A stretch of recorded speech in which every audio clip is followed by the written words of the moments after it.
Le skateboard, ça vous parle? Aujourd'hui, on va se régaler, on va créer une marque de skateboard parce que moi j'étais skater quand j'étais gamin, je faisais des kickflips, des ollies et je me pétais la cheville toutes les semaines. C'est ça le skate les amis. Donc aujourd'hui, une vidéo qui me tient particulièrement à cœur, on va créer l'univers graphique d'une marque de skateboard que l'on va inventer sur le tas. La marque va s'appeler Bangboard. À l'ancienne, à l'américaine, vous connaissez. On y va, c'est parti, bienvenue dans la turbine.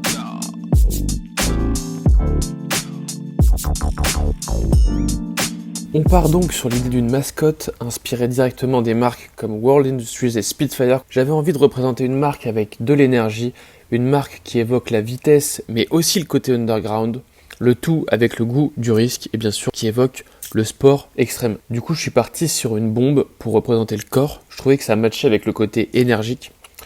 Je voulais aussi intégrer un skate dans la mascotte. Je me suis donc dit pourquoi ne pas faire en sorte que la mascotte se déplace sur le skate. Ça pourrait être ouf d'ailleurs à animer.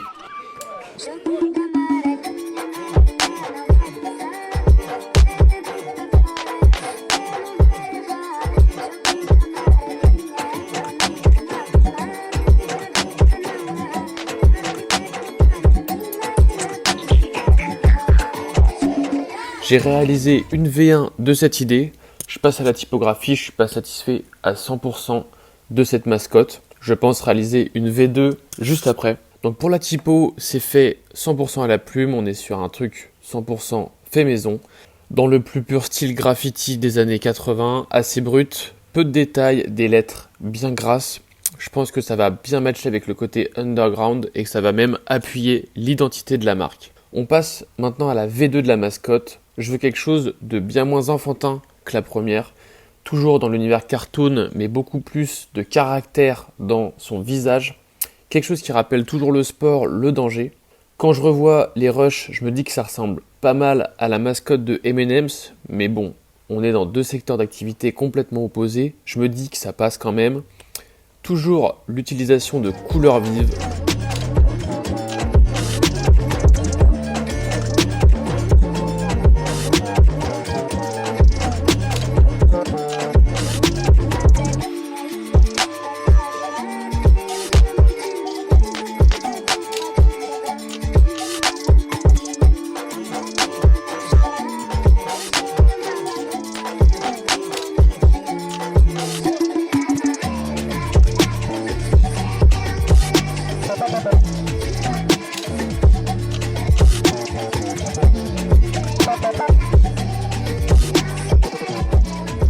Et je crois qu'on arrive sur quelque chose de vraiment pas mal là.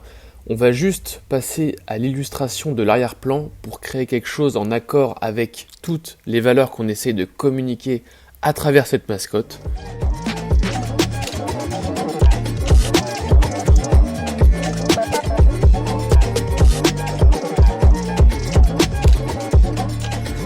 Et je crois qu'on arrive à quelque chose de sympa.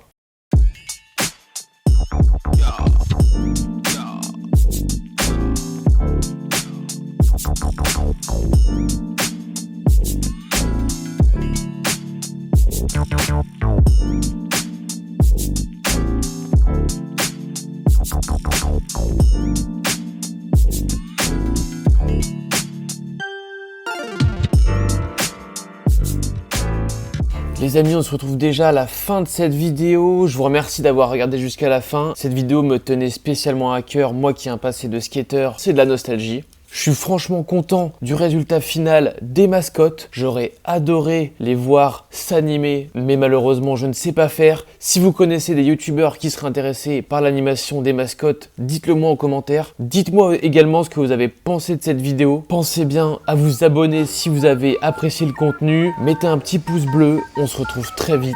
C'était La Turbine. Ciao!